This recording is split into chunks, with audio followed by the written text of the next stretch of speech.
I chose the picture book titled The Dot by Peter H. Reynolds, and this discusses the topic of self-esteem in relation to social interaction and relationships, as this is the social issue that the book covers. I will get into that later. The state of an individual's self-esteem and confidence can determine social interaction down the line and the type of relationship that they will put out there. So diving in, we have an overview of the picture book. The Dot. This children's picture book, The Dot, tells of a young girl named Vashti who struggles to create a drawing in her art class. Her teacher aids her in the process of creating artwork by stating to make a mark and see where it takes you. Vashti makes a mark on her paper and signs her name as her confidence blossoms. This small act leads her to create further art pieces and help her classmate out along the way. This book displays elements of relationships, teamwork, and problem solving, and the roles that individuals play in the beneficial end goal. The singular dot represents how something so simple as that brings in a wider meaning. So briefly, the importance of visuals and illustrations, because this is being shown to a younger audience.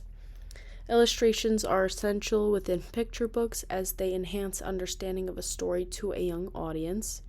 They capture children's attention, creative imagination, and aid in visual expressions of the themes through this visual storytelling.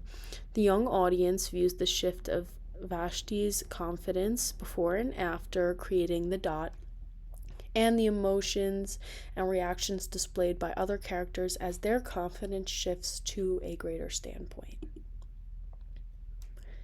Central themes. The book centers around social interactions and the choices that will then navigate reactions and thoughts following that interaction. The social roles between teacher and student reflect beneficial guidance techniques as Vashti's teacher commends her for a singular dot. This henceforth boosts her confidence to go on to creating more artwork and excelling. In her new position, she helps out a fellow classmate and displays creative expansion. The circle of security is reflected through the relationship between Vashti and her teacher. The final product is boosted self-esteem. Teaching young audiences earlier about the concept of self-esteem is essential because it's influenced through society when it comes to any type of social interaction. Self-esteem also applies to the individual themselves in the confidence domain and self-awareness area. Teamwork is reflected as well through Vashti's interaction with the other student and how her encouragement that she applies from her interaction with her teacher helps out her classmate in the same way that she was helped. Okay, so I produced 3 side coaching exercises from this picture book. Starting off with like a yarn activity. Students gather around and are given a handful of yarn to pass around. In order to pass the yarn, a student must formulate a personalized compliment to the student and or a fact about who they plan to pass the yarn to. By the end of the activity, all students were to have participated, and it formulates a physical connection between the lines of yarn, as each student is holding on to a connective piece. What does this exercise accomplish? What my side coaching will essentially accomplish is a collaborative layout between each student in this group activity. Students are getting the social aspect, they're engaging with one another, and they're also learning about one another. The students can take away their part in the connection of the yarn lines and learn the message that we're all connected in a way, if we're different or not. Moving on to connecting the dots, students in pairs of 2 will be given a sheet of paper with 2 starting points. Students can grab different marker colors to use to distinguish 2 different participants. There is no path to connect the dots, so this gives students free will of what path they will formulate when creating an image. Students will end up crossing over one another's to reveal a sequence of shapes from connecting dots. Students can then shade in the shapes together to create an artwork form.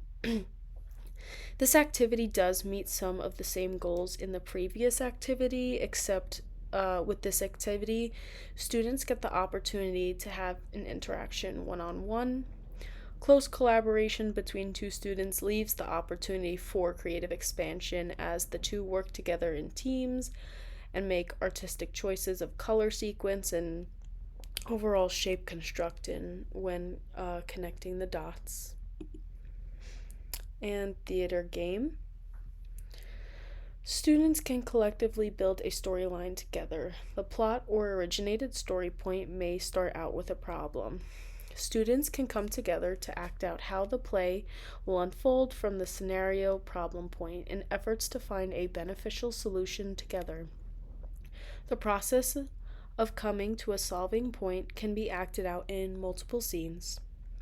So, my side coaching in this activity wants to arrive at a collaborative solution to a fictional problem presented. Students are engaging on creative expansion while also problem solving schemes. In the art of theater, students are building on a storyline about the problem solving, and each character, setting, and story plot is a contribution idea to the activity. So in this section, I'm just summarizing how my side coaching exercises have their end goals and who I referenced in my creation of these activities. In all three activities, the end goal for the students is to focus on teamwork and that collaboration. And within these processes, they are taking on a creative mindset. They're building self awareness of their role in the process of completing the exercise, as this can boost their self esteem, feeling their personal impact on the completed project, but also seeing their contribution in teamwork with the help of others, their peers. All three exercises, I made sure to incorporate a connection, as this can align with connecting the dots, building on ideas, and more, just circling back to the theme of that picture book. My exercises can relate back to Dorothy Heathcote and her mantle of expert techniques, as the children previously this was previously explained. They're becoming aware of their role in the class community among peers. Additionally, these exercises are student to student collaboration. That building on social aspect, it promotes that growth. I'm also feel that focusing on theatrical activity does reflect on David Booth's techniques and that work as well. Specifically, I referred to his focus on the art of role play. I'm going to quote him when I say, when students role play, they are propelled into dramatic situations requiring them to think, explore, and interact within a framework of attitudes that may differ from their own. And another quote, playing in role enables students to join in, to learn by experimenting, to take on different attitudes, and to see how others respond. Role playing is the basis of all drama. When students find the heart of their roles, they will have created drama. And this was my project, reflecting of social constructs in children's picture books.